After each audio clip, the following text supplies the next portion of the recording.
So if I could put it a little more graphically to you, one of my favorite authors, a guy by the name of Steve Pressfield, wrote a book called Turning Pro. And what he says there's a big difference in life between being an amateur and being a professional. And what he said is this, is the amateur talks about the business they want to build. They talk about the weight they want to lose.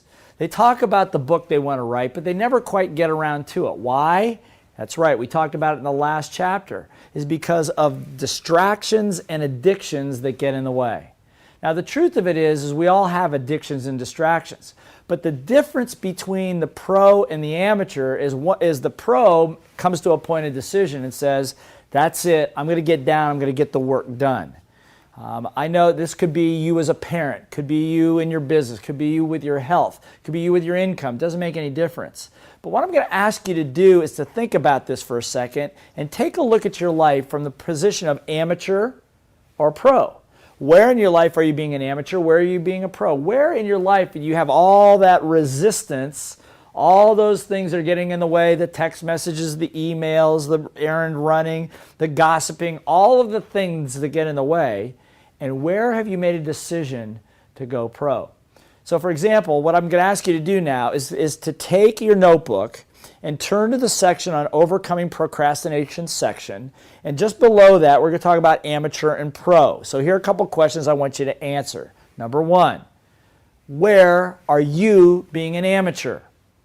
Now think about that for a second. Where are you being an amateur? Maybe with your health, you're going out to the gym, you're disciplined, you're being a pro in that area because you're really disciplined.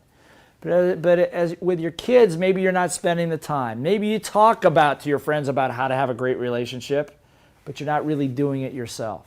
Pressfield says in his book, the minute you turn pro, it's like Pearl Harbor Day. It's like September 11th. So it's a major day that you never forget. For me, turning pro as a father happened at 10,600 feet on the side of Mount Kilimanjaro just this last year when I took my 17-year-old up there, and he got so sick that he had to come back down the mountain. And he had to abort the climb, and I was faced with the decision, do I go down with him or do I continue the climb and then meet him afterwards? And it was a tough decision for about 30 seconds, but remember we talked about earlier the code of honor?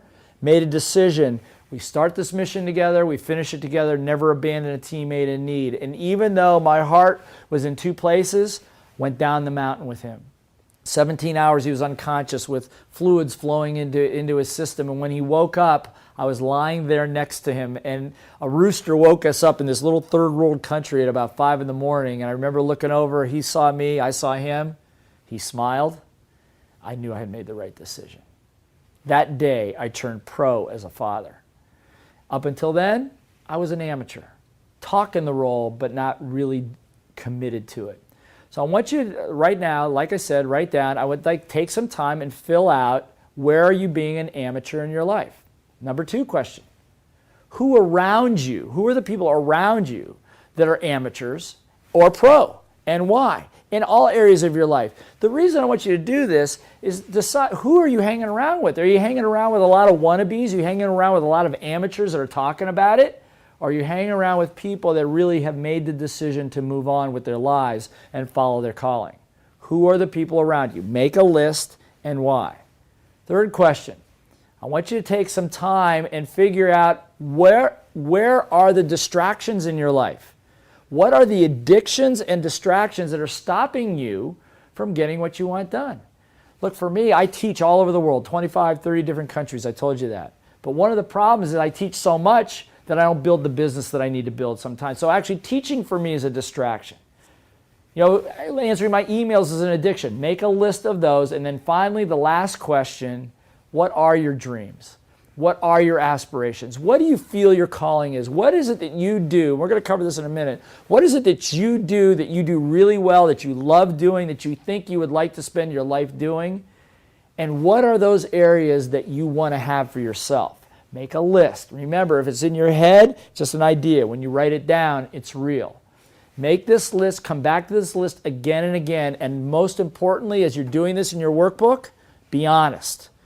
Don't make it up.